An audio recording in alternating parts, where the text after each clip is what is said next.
Helsingissä karavaanimatkalle lähtöä tekee äänilevytuottaja ja pitkän linjan sanoittaja Ile Vainio.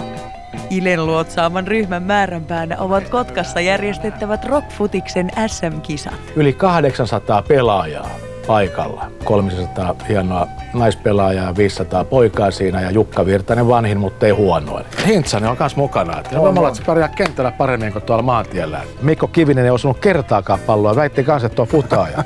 Mutta Mikko yritti parhaansa. No, mutta Mikollakin koris on ykköslaji, tarkkakätinen heittäjä. Jos ei syötä koskaan. Ei hyvin vihainen ilkeä kentällä. Muuten hyvä sydäminen ihminen, mutta parketilla muuttuu ihan raivohulluksi. Kyllä. On niin hieno porukka siellä sitten kasassa, että ne nyt on. Ja kaikki niin kuin alan ihmiset, jolla on semmoinen niin kuin viihdehenki ja semmoinen pitää semmoisen ikinuoren sydämen mukana, kyllä, niin on tässä sitten on messissä. Onko kaikki niin kuin hallinnassa?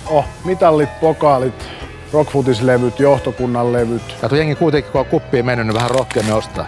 Näin se menee, kato. Eka juotetaan, sitten myydään. Näin se menee, että niitä saadaan kultalevyä. Mutta se tulee kyllä aika kalliiksi.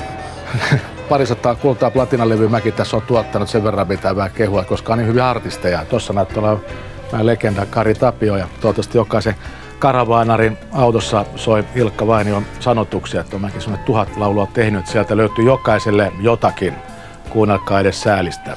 Oli tuolla tangomarkkinoilla, oli kutsuttu semmoisen todella iso, sen nimi oli Kari, tämän kaverin nimi, sitä tunnetaan nimellä Konjaki Kari. Siinä bussissa nimittäin mä en näe kenelläkään niin paljon konjakkia, hienoa konjakkia lasissa. Se oli maailman suurin baarikaappi. Konjaki Karin tämmönen asuntoauto. Niin.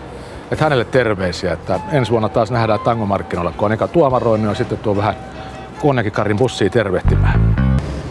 Ile Vainion Rockfutis-jengi on valinnut matka-autokseen varsin erikoisen menopelin. Eli tällä keikkabussilla, onko kuljetuspäällikkö itse Sherry tässä? Joo. Sä meinaat itse ajaa? Totta helvetissä. Se on viisas ratkaisu. Me ollaan erittäin hyvissä käsissä, nimittäin rokkimies, joka aina pitää huolta muista ja on selvinpäin silloin, kun on ratissa. Ja mä olin 17-vuotiaana rattiopon kyydissä, oli juhannusaatto ja kuljettaja oli saanut just kortin ja sitten oli se juhannuksena sijamailu ja niin oli minäkin ja hyppäsin kyytiin ja piti autosta eka hakea makkaraa ja sitten alkoi AC/DC soimaan ja makkarat jäi takapenkille ja alettiin kuuntelemaan ja sitten lähdettiinkin ajamaan ja kuski lähti aika lujaa kaahaamaan sitten Tammisaaren hiekkateitä ja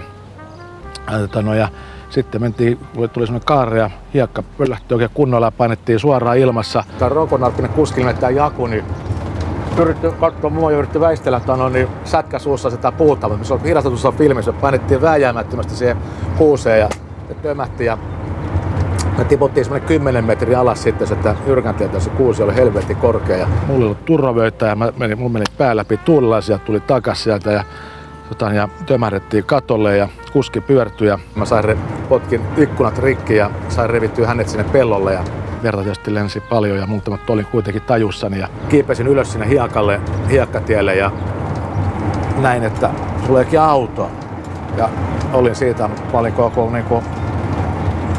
hirviö puolipäätä irti, mulla oli koko lärvi irti, niin kuski katsoi mua siinä häkeltynä, lähti karkuun ja silloin mä tiesin jotenkin, että mä kuolen, mutta jostain kaukaa pellon toiselta puolelta juoksi kavereita, opiskelijoita, jotka sitten kellisti, mutta laittoi muovipussiin naamaa ja muuta, että veri vähän toi vana tyrehtyisi. Ja onneksi niillä oli ollut sitten puhelin. Siihen aikaan tietysti kenelläkään ollut mitään kännyköitä eikä mitään, mutta heillä oli siellä jossain mökissä sitten ollut puhelin ja oli soittaneet ambulanssin ja se sitten sieltä tuli. Ja mä muistan aina sanat, kun ne ambulanssikussit sanoivat, että tämä poika menetetään, se on radiopuolemalla sinne Tammisaaren sairaala ja lääkäri Peter Fluman oli siellä sitten semmoinen nuori kirurgi, joka pelasti mun hengen ja mä oon siitä erittäin kiitollinen hänelle. Ja ei ole sen jälkeen kyllä tullut mentyä rattijuopon kyytiin ja mitään. Mä olin siinä mukana, että niin saa syyttää vaan itteensä.